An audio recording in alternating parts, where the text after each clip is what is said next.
Me friends and ఫ్యామిలీతో సరదాగా బయటకు వెళ్ళటానికి కారు లేదా అయితే వెంటనే ఈ నెంబర్కి కాల్ చేయండి. Welcome to Vishnu talks. నేను మీ విష్ణు. ప్రస్తుతం నాతో పాటు amphi registered mutual fund distributor wealthy Chakradhar గారు ఉన్నారు. వారితో మాట్లాడదాం. సార్ చక్రధర్ గారు నమస్తే. సార్ నమస్తే అండి. సార్ చక్రధర్ గారు, ఇప్పుడు సాధారణంగా మనం ఎవరి దగ్గర డబ్బులు తీసుకొని అప్పుగా డబ్బులు తీసుకొని మరి ఆ అప్పు చెల్లించకుండా ఎగ్గొట్టి ఎక్కడైనా తిరుగుతుంటే ఎవరైనా మన పైన ఎవరైనా లీగల్గా యాక్షన్ తీసుకుంటారు. అంటే డబ్బులు ఎగ్గొట్టి తిరుగుతున్నప్పుడు లీగల్ యాక్షన్ తీసుకుని మనల్ని జైల్లో వేయడం అనేది చాలా సర్వసాధారణమైన విషయం. కానీ ఈ మధ్య అప్పు ఇస్తే కూడా జైల్లో వేస్తారు, అప్పు ఇవ్వడం కూడా నేరమే అంటూ వార్త కూడా చదివాను. ఏంటి అసలు అప్పు ఇస్తే నేరం ఎలా అవుతుందంటారు? యాక్చువల్గా కొత్తగా గవర్నమెంట్ కొన్ని రిఫార్మ్స్ తీసుకొస్తున్నాయండి ఇండియాలో మెల్లమెల్లగా. అంటే ఇప్పుడు ఒక ప్రజల యొక్క సహకారం వాళ్ళ కోసం పెట్టారు, ఒపీనియన్ కోసం పెట్టారు. మనకి యాక్చువల్గా లా పాస్ అయింది, February 20 దాకా టైం ఇచ్చింది పబ్లిక్ ఒపీనియన్ కోసం. పబ్లిక్ ఒపీనియన్ అంతా ఓకే అంటే మాత్రం ఆ చట్టం వస్తుంది. అదేంటంటే ఎవరికైనా లోన్ కనుక ఇస్తే బై హ్యాండ్ లోన్స్ అంటారు. మంచి గ్రామీణ ప్రాంతాల్లో కానివ్వండి, కొన్ని సిటీస్ లో కానివ్వండి హ్యాండ్ లోన్స్ అంటారు. అంటే ఒక ఫ్రెండ్ కి ఇవ్వటమో అంటారు, రూపాయి ఇంట్రెస్ట్ కి $2 ఇంట్రెస్ట్ కి తిప్పుతున్నారు. సో ఇది యాక్చువల్గా ఏంటంటే చట్టపరంగా దీనికి లాలు రుసుగులు ఉన్నాయండి. ఎందుకంటే గవర్నమెంట్కి ఆదాయం రావట్లా, డబ్బులు లోన్ ఇస్తున్నారు, తీసుకుంటున్నారు, వడ్డీలు, ఆ వడ్డీ మీద ట్యాక్స్ కట్టట్లేదు. ఫస్ట్ ఆఫ్ ఆల్ ఇంకోటి ఏంటంటే చాలా మంది తీసుకున్న వాళ్ళ మీద మనం గట్టిగా ఒక కేసు కూడా వేయలేము. ప్రూఫ్ ఏమి ఉండదు కదా. ఇక ఒక ప్రామిసరీ నోట్ అంటారు కానివ్వండి, కొంచెం అది ఒక శాశ్వతమే, కానీ ప్రామిసరీ నోట్ కి ఎంత వాల్యూ ఉంది అనేది చెప్పలేము. చాలా మంది నోటు మాట మీద ఇచ్చేస్తుంటారు కూడా, అవి కూడా తీసుకోరు. చాలా మంది మనం అడిగితే మళ్ళీ ఇవ్వలేరు, అడిగితే కొట్టేవాళ్ళు కూడా ఉంటారు. సో కాబట్టి ఏంటంటే ఇవన్నీ ప్రాబ్లమ్స్ వస్తున్నాయి, లాండర్ ప్రాబ్లమ్స్ వస్తున్నాయి ఇలా. సో దీని కారణంగా ఏంటంటే దీన్ని కూడా రిఫార్మ్స్ అన్ని తీసుకొచ్చి ఒక క్రమబద్ధంగా చేద్దామని గవర్నమెంట్ ఆలోచిస్తుంది. సో ఇప్పటి నుంచి ఏంటంటే మనకి ఏదైనా ఆర్బీఐ గైడ్ లైన్స్ ప్రకారం ఏవైతే సంస్థలు ఉన్నాయో వాటి ద్వారానే లోన్స్ తీసుకోవాలి. మీకు ఎవరైనా డబ్బులు అధికంగా ఉన్నాయి అంటే మీరు తద్వారా ఆ ఎన్సిడి రూపంలో తీసుకోమని చెప్తున్నారు. ఎన్సిడీస్ అంటే ఏంటంటే ఇప్పుడు ఫిక్స్డ్ డిపాజిట్ అందరికీ తెలిసినవే. ఫిక్స్డ్ డిపాజిట్ అంటే మనం బ్యాంక్ వెళ్తాము, ఒక ఎఫ్డి రాసుకుంటాము, డిపాజిట్ చేస్తాము. అయితే ఈ నాన్ బ్యాంకింగ్ ఫైనాన్స్ కార్పొరేషన్ కొన్ని ఉంటాయండి, ఆర్బీఐ కంట్రోల్లోనే ఉంటాయి. సో ఆర్బీఐ కంట్రోల్లో ఉన్న నాన్ బ్యాంకింగ్ ఫైనాన్స్ కంపెనీస్ దగ్గర ఏంటంటే ఎవరైనా ఫిక్స్డ్ డిపాజిట్ చేస్తే వాళ్ళకి ఎన్సిడి రూపంలో వస్తుంది అనమాట. ఈ ఎన్సిడి ఏంటంటే నాన్ కన్వర్టబుల్ డిబెంచర్స్ అంటారు. ఈ నాన్ కన్వర్టబుల్ డిబెంచర్స్ అంటే ఏంటంటే ఒకవేళ అందులో సెక్యూర్డ్ ఉంటే నాన్ సెక్యూర్డ్ 2 రకాలు ఉంటాయండి. సెక్యూర్డ్గా మోస్ట్ ఇంపార్టెంట్ మనం తీసుకోవాల్సింది. సో సెక్యూర్డ్ ఎన్సిడీస్ ఎక్కడైతే ఉంటాయో అక్కడ కనుక మన దగ్గర ఎఫ్డీస్ ఉన్నాయి, సపోజ్ మీ దగ్గర మనం ఎందుకు ఇస్తున్నాం, అవతల పబ్లిక్ లోన్ ఎందుకు ఇస్తున్నాం అంటే వడ్డీ కోసం ఇస్తున్నాం. సో వడ్డీ కోసం మనం అలా ఇచ్చే కన్నా ప్రజలకి వీళ్ళకి ద్వారా ఇస్తే కనుక, ఇలా ఎన్సిడీ రూపంలో ఇస్తే కనుక మనకి ట్యాక్స్ అనేది కట్ అవుతుంది. ఓకే. సో ఫస్ట్ ఏంటంటే ఎవరైతే మనకి బిజినెస్ వ్యాపారం చేద్దాం అనుకుంటున్నారో, లోన్లు ఇచ్చి వ్యాపారం చేద్దాం అనుకుంటున్నారో వాళ్ళు క్రమబద్ధంగా ఒక లైన్కి వస్తారు. సో తద్వారా ఏంటంటే గవర్నమెంట్కి ఆదాయం వస్తుంది ఫస్ట్ ఆఫ్ ఆల్. ఇంకోటి ఏంటంటే ఆ లోన్ తీసుకునే వాళ్ళు కూడా చూడండి, మనం కనుక ఒక ప్రాపర్ డాక్యుమెంటేషన్ రూపంలో లోన్ తీసుకుంటే మనం వసూలు చేయొచ్చు, కేసు కూడా పెట్టచ్చు. సో కాబట్టి ఏంటంటే తీసుకునే వాళ్ళకి భద్రత ఉంది, ఇక్కడ ఇచ్చే వాళ్ళకి భద్రత ఉంది, ఇద్దరికి భద్రత కల్పిస్తూనే చట్టం తీసుకొస్తున్నారండి. ఇందులో ఏంటంటే ఈ ఎన్సిటీ రూపంలో ఏదైతే లోన్ ఇస్తారో చాలా మంది అంటారు, సార్ మాకు పక్క ఫ్రెండ్ అయితే ఈజీగా లోన్ ఇస్తాడు, ఇదే బ్యాంక్ వెళ్ళానంటే నాకు అడ్రస్ ప్రూఫ్ ఇవ్వు, ఆధార్ కార్డు ఇవ్వు, పాన్ కార్డు ఇవ్వు, నీకు ఏముంది షూరిటీ అని 100 క్వశ్చన్లు అడుగుతారు. తీసుకున్న వాళ్ళకి లోన్ కష్టమే కదా అని చాలా మంది క్వశ్చన్ అడుగుతున్నారు.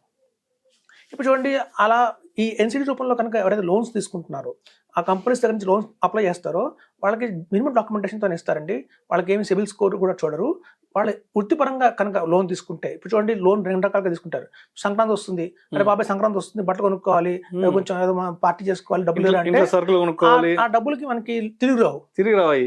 ఏదన్నా నిజంగానే చిన్న వ్యాపారం పెట్టుకుందాం అనుకుంటున్నాను, బాగా చదువుకున్నాను, ఉద్యోగం దొరకట్లేదు, నా కాళ్ళ మీద నిలబడదాం అనుకుంటున్నాను, ఏదైనా సెల్ఫ్ ఎంప్లాయ్మెంట్ ఉద్యోగం చేద్దాం అనుకుంటున్నాడు, లోన్ ఇవ్వచ్చు, వ్యాపారం చేస్తాడు, కొంచెం మళ్ళీ తిరిగి ఇస్తాడు, డబ్బులు వస్తాయని చెప్పి. సో అట్లాంటి వాళ్ళ కోసమే మనకి ప్రాపర్ లోన్స్ ఉంటాయి. ఇంతగాని మనం చేతికి పట్టకానికి ఇచ్చే లోన్స్, పార్టీకి ఇచ్చే లోన్స్ మళ్ళీ తిరిగి రావు. సార్ అసలు ఈ మధ్య కాలంలో ఒక 5,000 10,000 ఎవరికైనా ఇస్తే తిరిగి ఇవ్వట్లేదు తెలుసా. అంటే తిరిగి అడిగితే మన మీద అనవసరంగా గ్రడ్జ్ పెట్టుకుంటున్నారు. వీడు డబ్బులు ఇచ్చింది కాక వీడు మళ్ళీ నన్ను తిరిగి అడుగుతున్నాడు, 5,000 కదా, 5,000 కూడా అడగాల వీడు, ఏం అంటే వీడికి వచ్చే ఇన్కమ్కి 5,000 పెద్ద విషయమా, జస్ట్ 10,000 కదా, ఏం 10,000 కూడా తిరిగి అడగాలి కదా అని చాలా మంది డబ్బులు తీసుకునేటప్పుడేమో ఏమండి ఇప్పుడు మీరు ఇవ్వాలి, మీరు ఇవ్వకపోతే నా పరిస్థితి ఏం బాగాలేదు, మా హౌస్ ఓనర్కి ఎంటేస్తట్టున్నాడు, లేదంటే ఇంకోటేదో చాలా పీకల మీదకి అవసరం వచ్చింది, ఏదో విధంగా ప్లీజ్ ఎక్కడో దగ్గర మీరన్నా ఎవరి దగ్గర తీసుకుని 5,000 10,000 ఇవ్వండి అని అడుగుతున్నారు. తీరా ఓ 2 నెలలు, ఓ 3 నెలలు, ఓ 6 నెలల తర్వాత అడిగితే నువ్వు ఆన్సర్ సమాధానం చెప్పట్లేదు అంటే తిరిగి మన మీద కోపం పెంచుకుంటున్నారు అప్పు అడిగినందుకు. నిజంగా మీరు చెప్తుంటే నాకు ఇవన్నీ గుర్తొస్తున్నాయి. కాబట్టి ఏంటంటే ఇలాంటి ఒక సొల్యూషన్ తీసుకురావాలని గవర్నమెంట్ తాపత్రయం కూడా. అయితే ఇప్పుడు ఎన్సిడీస్ ఇండియాలో అంత పాపులర్ గా లేవండి. మంచి కాన్సెప్ట్ ఇది ఎన్సిడీస్ అనేది. తద్వారా ఈ విధంగా అయినా సరే కొంచెం గవర్నమెంట్ వాళ్ళు ఎన్సిడీస్ ని కొంచెం బాగా ప్రమోట్ చేద్దాం అనే తాపత్రయం ఉంది. సో ఇక్కడ ఎన్సిడీ రూపంలో ఏంటంటే మనకి దగ్గర ఫిక్స్డ్ డిపాజిట్ చేస్తే వాళ్ళ దగ్గర మనకి 12% వడ్డీ ఇస్తారండి. మనకి 12% ఇస్ ద రీజనబుల్ వడ్డీ. ఇప్పుడు చూడండి చాలా మంది స్టాక్ మార్కెట్ లో కూడా మా 12% వస్తే చాలండి అంటారు. ఇన్ఫ్లేషన్ బీట్ చేసి ₹1 ఎక్కువ వస్తే చాలండి, మాకు అత్యధికంగా ఇండెక్స్ ఫండ్లు వేసుకుంటాం, మాకేం తెలియదు అంటారు. సో అలాంటి 12% వడ్డీనే మనకి ఇక్కడ స్టాక్ మార్కెట్ రిస్క్ లేకుండా కూడా ఎన్సిడీ ద్వారా తీసుకోవచ్చు. సో ఎన్సిడీలో మనకి 12% అయితే గ్యారంటీగా వస్తుంది ఇంట్రెస్ట్. వాళ్ళు బాండ్ మీద రాసి కూడా ఇస్తారు మనకి. ఇందులో బాండ్ ఉంటుంది, ఇంటికి కొరియర్ చేస్తారు బాండ్.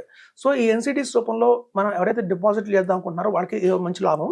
ఈ ఎన్సిడీస్ అమౌంట్ వాళ్ళు ఏం చేస్తారు అంటే వాళ్ళు ఎవరికైతే మీరు చెప్పినట్టు అన్ఎంప్లాయ్మెంట్ ఉన్నారు, ఏదైతే బిజినెస్ సెలూన్ పెట్టుకుందాం అనుకుంటున్నారు, ఒక సెలూన్ కావచ్చు, టైలర్ షాప్ కావచ్చు, అలాగే ఏదైనా పచ్చళ్ళ వ్యాపారం పెట్టుకుందాం అనుకుంటున్నారు, ఇట్లాంటి ఎవరైనా గృహిణులు చాలా మంది మంచి మంచి వ్యాపారాలు చేద్దాం అనుకుంటున్నారు.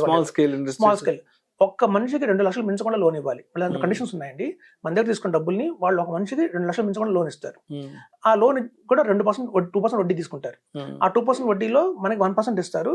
ఆ 1% వాళ్ళ ఎక్స్పెన్సెస్ ఉంటాయి, వాళ్ళ బ్రాంచెస్ కి, ఆ బ్రాంచ్ సాలరీస్ కి, ఎంప్లాయీస్ సాలరీస్ కి కావచ్చు, అట్లా వాళ్ళకి కొంచెం ప్రాఫిట్ కావచ్చు, అలాంటి రూపంలో వాళ్ళు ఇస్తారు. సో వీటన్నిటి కూడా చార్ట్ అకౌంటెంట్స్ ఉంటారు, కంపెనీ సెక్రటరీ వాళ్ళు ఉంటారు, డిఫరెంట్ గా ఆడిట్స్ ఉంటాయి.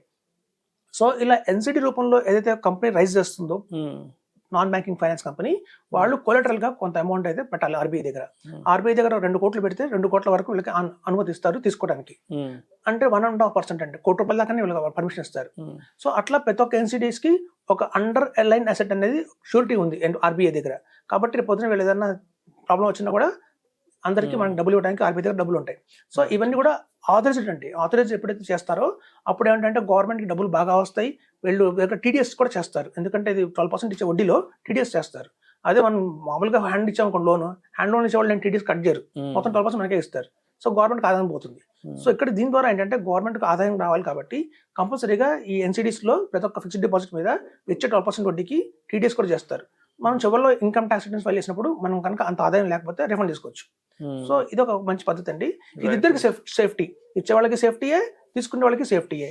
సో తీసుకునే వాళ్ళకి కూడా మామూలు బ్యాంక్ లాగా, జనరల్ బ్యాంక్ లాగా మీకు ఇన్కమ్ ప్రూఫ్ చూపించండి, ఐటీఆర్ చూపించండి 3 years అలా ఏం అడగరండి.